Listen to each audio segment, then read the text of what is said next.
प्रिय भक्तजनों, जय माता दी।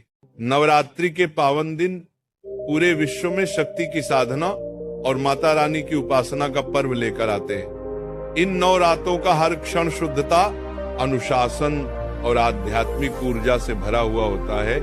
व्रत रखने वाले भक्तों के लिए यह केवल आहार का संयम नहीं, बल्कि विचारों, व्यवहार और दिनचर्या का भी तप है।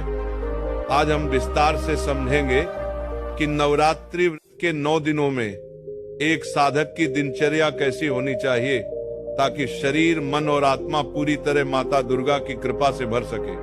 1. ब्रह्म मुहूर्त में जागरण। नवरात्रि में दिन की शुरुआत सूर्योदय से पहले ब्रह्म मुहूर्त में करना अत्यंत महत्वपूर्ण है। लगभग 4 बजे से 5 बजे के बीच का समय सबसे शुद्ध और ऊर्जा से परिपूर्ण माना जाता है। नींद से उठते ही सबसे पहले माता का स्मरण करें और आचमन कर महत्वपूर्ण माना जाता है। देवी दुर्गाय नमः का जाप करें। इसके बाद गुनगुने जल से स्नान करें। स्वच्छ और हल्के रंग के कपड़े पहने। सफेद, पीले या लाल रंग के वस्त्र शुभ माने जाते हैं। 2. प्राणायाम और ध्यान। व्रत का अर्थ सिर्फ उपवास नहीं, बल्कि मन का संयम है। सुबह की शांति में प्राणायाम, अनुलोम विलोम, गहरी श्वास और ध्यान करने से मानसिक स्थिरता आती है। माता की आराधना करने से पहले कम से कम 15-20 मिनट का ध्यान मन को पवित्र और एकाग्र बनाता है। 3. पूजा की तैयारी। नवरात्रि के दौरान घर के मंदिर या पूजा स्थान को विशेष रूप से स्वच्छ रखें। कलश स्थापना के बाद प्रतिदिन सुबह और शाम माँ दुर्गा, महाकाली, महालक्ष्मी और महासरस्वती का पूजन करें। पूजन के समय गंगा जल, दीपक, लाल चुनरी, पुष्प, धूप और फल का उपयोग करें। दुर्गा सप्तशती, देवी कवच या सप्तश्लोकी का पाठ करना अत्यंत फलदायी है। 4. आहार नियम। व्रत में सात्विक भोजन का नियम सर्वोपरि है। अनाज, दाल, लहसुन, प्याज, मांसाहार और तामसिक भोजन का त्याग करें। दिन में 1 या 2 बार फलाहार लें। इसमें फल, दूध, दही, सिंघाड़ा, आटा, कुट्टू आटा, साबूदाना, राजगीरा शामिल हो सकते हैं। नमक के स्थान पर सेंधा नमक का प्रयोग करें। जल का अधिक सेवन करें ताकि शरीर में ऊर्जा बनी रहे।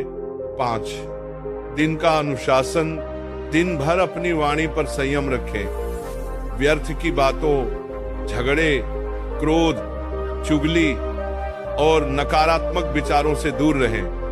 कार्य चाहे घर का हो या बाहर का, शांत मन से करें। जरूरत से ज्यादा मोबाइल, टीवी और सोशल मीडिया का प्रयोग कम से कम करें। ये समय आत्मनिरीक्षण और साधना का है, न कि बाहरी विकर्षणों का। 6. सेवा और दान। नवरात्रि में व्रत का असली अर्थ है दूसरों की सेवा।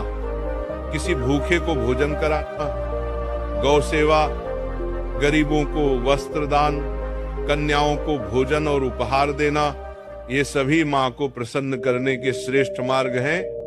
प्रतिदिन कम से कम एक पुण्य कार्य करने का संकल्प लें। इस सब साथ संध्या आरती और भजन। सूर्यास्त के बाद संध्या आरती अनिवार्य है।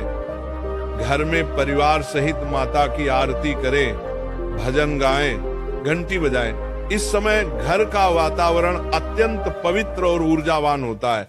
आरती के बाद प्रसाद वितरण करें। यह समय परिवार के साथ आध्यात्मिकता का आनंद लेने का होता है। पूरा 8. रात्रि विश्राम। दिन भर के व्रत और पूजा के बाद रात में हल्का भोजन करें, फिर माता का स्मरण कर विश्राम करें। सोने से पहले जय माता दी का नाम जपें। ये नाम जप न केवल नींद को गहरा बनाता है, बल्कि मन में शांति और संतोष भर देता है। 9 दिनों का संकल्प। पूरे 9 दिनों तक ये दिनचर्या बनाए रखना एक तपस्या है। ये शरीर को शुद्ध करता है, मन को स्थिर करता है और आत्मा को उच्च शक्ति से जोड़ता है। नवरात्रि का व्रत केवल देवी की कृपा पाने का साधन नहीं, बल्कि अपने जीवन को अनुशासन, सेवा और भक्ति से भरने का मार्ग है। 10. अंतिम दिन का महत्व। नवमी या अष्टमी के दिन कन्या पूजन और हवन का विशेष महत्व है। नव कन्याओं को भोजन कराना, उन्हें उपहार और दक्षिणा देना व्रत को पूर्ण करता है। ये माता की पूर्ण कृपा का आशीर्वाद पाने का सबसे बड़ा अवसर है। प्रिय भक्तों, नवरात्रि का व्रत और उसकी दिनचर्या हमें ये सिखाती है कि सच्ची उपासना केवल मंदिर की सीमा में नहीं बल्कि हर कर्म में है। जब हम अपनी आदतों को पवित्र बनाते हैं, वाणी में मधुरता लाते हैं और दूसरों के लिए करुणा रखते हैं, तभी नवरात्रि का व्रत सफल होता है। इसलिए इस नवरात्रि पर यह संकल्प लीजिए कि 9 दिनों की ये अनुशासित दिनचर्या को आप अपने पूरे जीवन की आदत बना लेंगे। नियमित समय पर उठना, सात्विक भोजन, ध्यान, सेवा और सत्संग, यही वह सूत्र है जो न सिर्फ व्रत को सफल बनाता है बल्कि पूरे जीवन को मंगलमय करता है।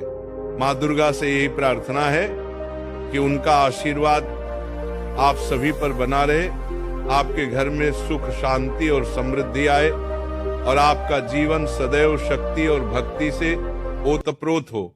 जय माता।